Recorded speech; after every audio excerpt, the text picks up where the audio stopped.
Hello, welcome to the Self-Learning Podcast by Dr. Sushma Singh. Let us start discussion on Unit 21, Civil Society and Democracy.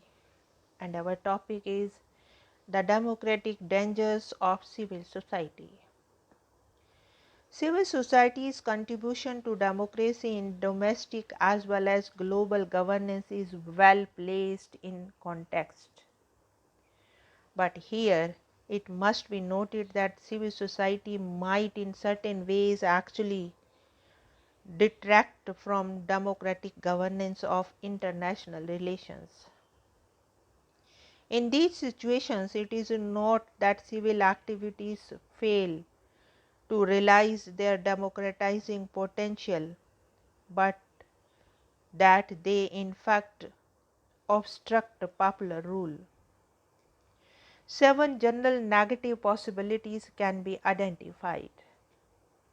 The first one is civil society activities may not essentially pursue democratic purposes.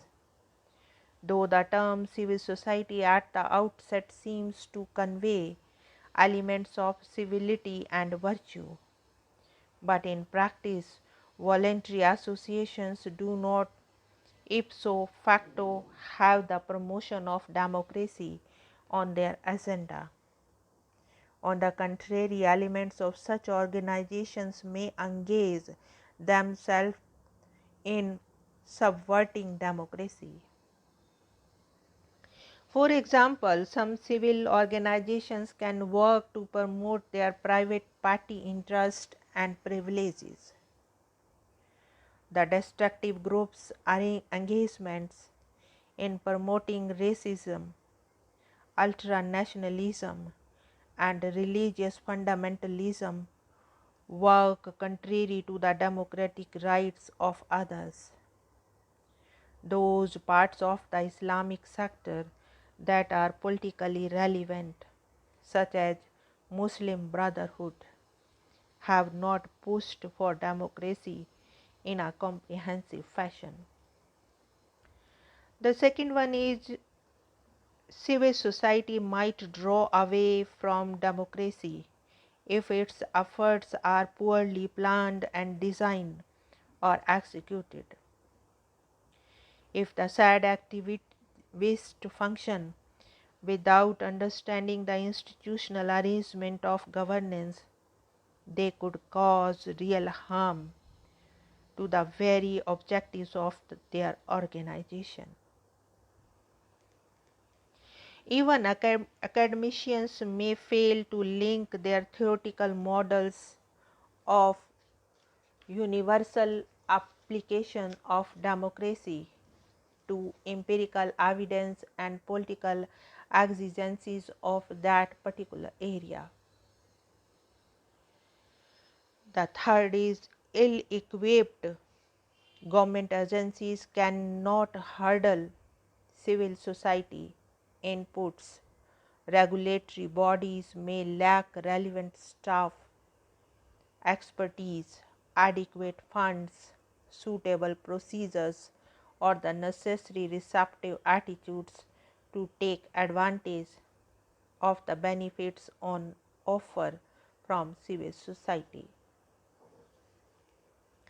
Government officials may consult civic associations only in the later stages of the policy making, when the key decisions have already been taken. Instead of promoting democracy, this could lead to friction to the society and cause turmoil. The fourth one is the state funding and benefits could corrupt the volunteers of the civic organizations. Instead of focusing on their aims and objectives, they could run in short-term gains. The fifth is inadequate representation could seriously undermine the very fabric of democracy. If civil society has to realize its promises fully, then all strata of civil society should be duly allowed to access authorities and moreover equality of opportunity in terms of participation.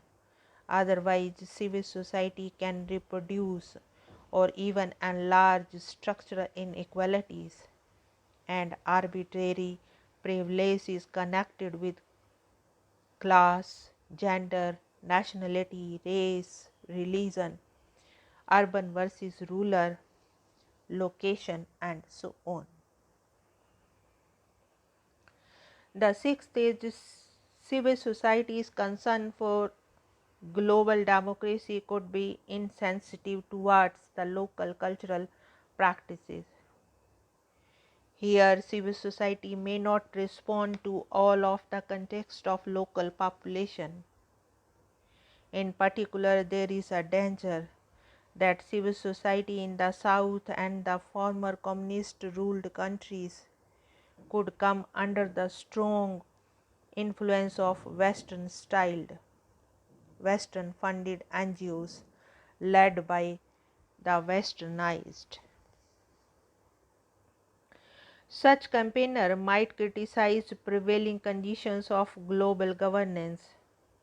They have stronger cultural affinities with global managers than with local communities. Thus, NGOs and other professionalized civil society bodies may perhaps quite unintentionally marginalize grassroots circles that could give better voice to the diverse life worlds that global governance affects. And the seventh is civil society may lack international democracy. Civil society groups, including those that specifically campaign for greater democracy, can fall short of democratic behavior in their own functioning. A lack of internal democracy within civil society circles is not only objectionable in itself, but also contradicts its very goal of bringing democracy to society at large. It is an often realized situation where civic associations offer their members little opportunity for participation beyond the payment of the subscriptions. Civil society organizations may advocate on behalf of certain constituencies without adequately consulting them. The leadership of a civic organization may suppress debate in the name of welfare. Civic groups may lack transparency as sometimes they do not publish financial statements or declarations of objectives of their organization, let alone full scale reports of their activities. Given these potential problems, we should balance our enthusiasm for civil society as promoting agency for democracy in domestic as well as international arena with due caution and care. One should not be swayed by much of the alluring fantasies of civil society. Much can go right, but much can also go wrong. Civil society can be a means to good ends, but it is not the end itself. There are circumstances where civic involvement may detract from democracy or spotage the very fabric of democracy. It should be the first demand of the society that the civic associations should not merely assert but also demonstrate their democratic legitimacy. In addition to this, it should be clearly inferred that those who propagate or fund the very institution of democracy abroad are themselves democratic in their behavior. US has aided several pre-democracy organizations in the Middle East since 1991. Majority of the democracy aid for the Middle East from 1991 to 2001 had been around about $150 million. The projects were classified as civil society strengthening. In West Bank and Gaza, the United States had funded some Palestine NGOs during the Israel occupation. After the Palestinian Authority was created in 1994, the United States expanded this aid and categorized much of it as civil society strengthening. In 2000, US aid program launched a $32 million project to support Palestine NGOs, mostly service NGOs.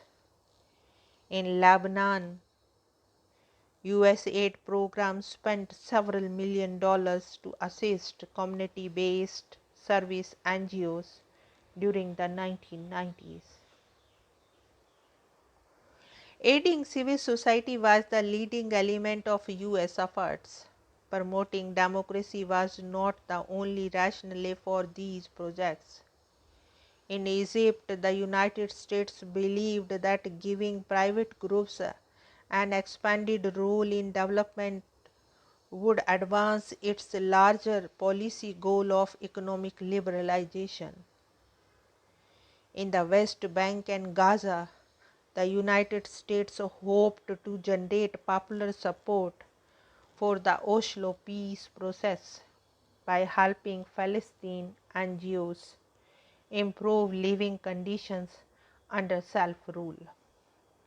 In addition, NGOs were a key instrument for channeling aid because Congress had imposed a ban on direct US funding of the Palestine Authority. In Lebanon, the United States wanted to help local communities rebuild in the aftermath of civil war. As government agencies were very weak, community-based organizations and NGOs were better aid partners. During the Clinton administration, political Islam became a factor, though not one that was openly acknowledged. Some US officials saw service NGOs as a potential counterweight in the Islamic charities and other groups that were a major source of grassroots support for Islamist opposition movements, and these officials wanted to direct resources to such groups for this reason. However, when in 1991 and 2003, America attacked small countries Iraq and Afghanistan, United States commitment for global democracy for undemocratic means could be easily inferred. America's liking for democracy is not new. Nearly 24 military invasions launched in the name of democracy throughout Mexico, Central America, and the Caribbean by American presidents, mostly notably Wilson, president from 1913 to 21, did not produce a single viable democracy.